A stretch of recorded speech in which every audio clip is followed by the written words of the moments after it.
You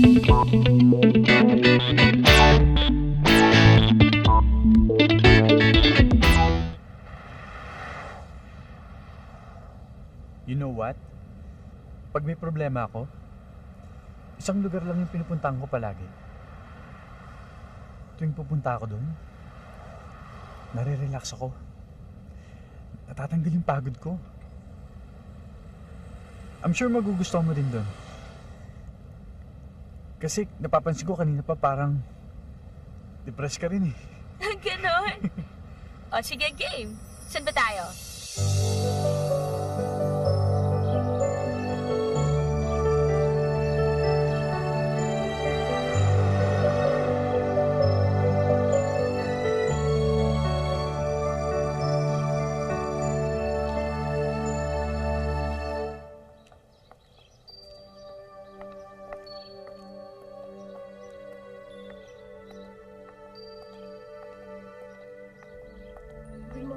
Good morning. Tita! Jason! Hi! Sabi ko na nga ba eh.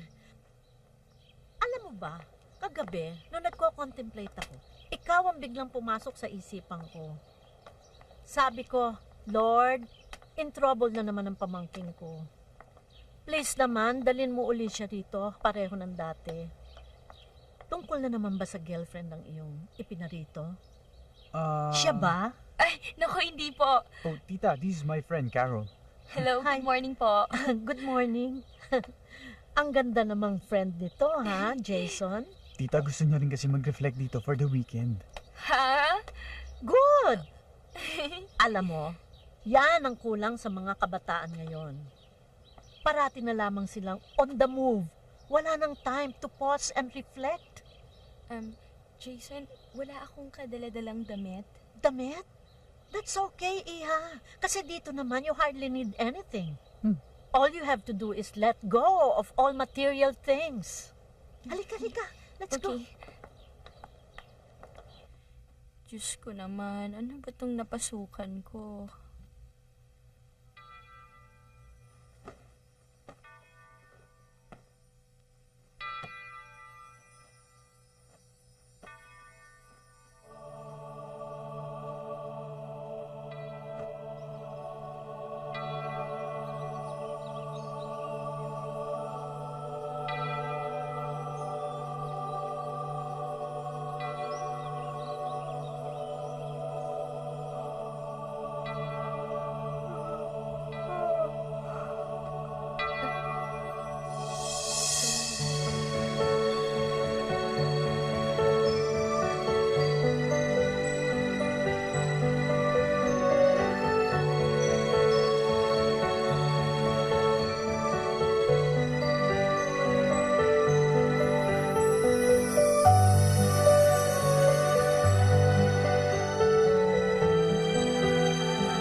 Subuan kita?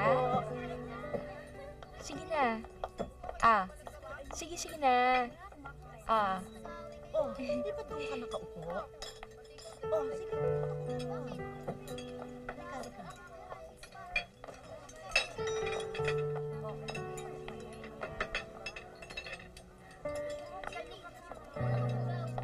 Hey, what happened to you? Are you okay? Sorry. Mababa lang kasing luha ko.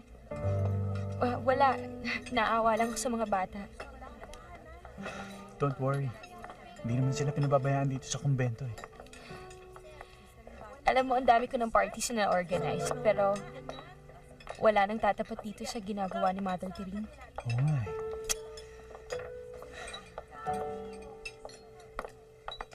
Oh, Jason? Oh, Carol, kumusta? Mother, okay lang. Alam nyo, ang daming bata talaga. Oh, naku, talagang ganyan. Ang gugulo. Eh, sir, wala pa po ang lugaw. Wala ka pang lugaw? Ay, hindi. Ako na lang. Ako na lang ang kukuha. Oh, sige, sige, Carol.